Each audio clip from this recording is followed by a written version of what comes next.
శాసన మండలిలో ఖాళీగా ఉన్న 4 ఎమ్మెల్సీ స్థానాల గురించి ఇప్పుడు విపరీతమైన చర్చ సాగుతోంది. ఆ 2 స్థానాలకు ఇప్పటికే నోటిఫికేషన్ విడుదలైంది. అయితే ఈ 2 స్థానాలు కూడా అధికార టీడీపీకి దక్కే అవకాశాలు ఉన్నాయి.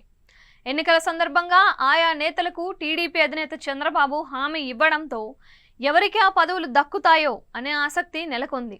అయితే ఒక్క ఎమ్మెల్సీ స్థానంపై జనసేన కూడా ఆశలు పెట్టుకుంది.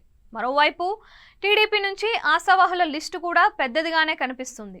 ఈ క్రమంలోనే పిఠాపురం సీటును త్యాగం చేసి పవన్ను గెలిపించేందుకు తీవ్రంగా కృషి చేసిన వర్మకు ఓ ఎమ్మెల్సీ స్థానం దక్కే అవకాశాలు కనిపిస్తున్నాయి.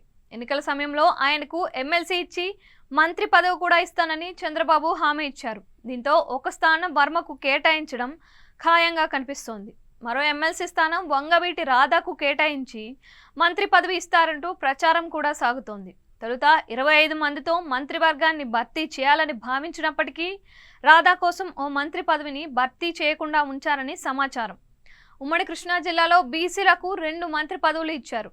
కాపుల కోటాలో ఇవ్వాలంటే ఖచ్చితంగా రాధాకు మంత్రి పదవి దక్కుతుంది అని అంతా అనుకుంటున్నారు.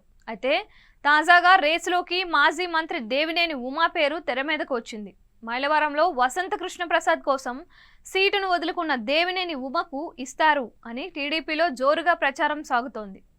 చంద్రబాబుకు దేవినేని ఉమా సన్నిహితుడు కావడం, పైగా ఎమ్మెల్యే సీటు త్యాగం చేయడంతో ఎమ్మెల్సీ ఆయనకే దక్కే అవకాశాలు కనిపిస్తున్నాయి.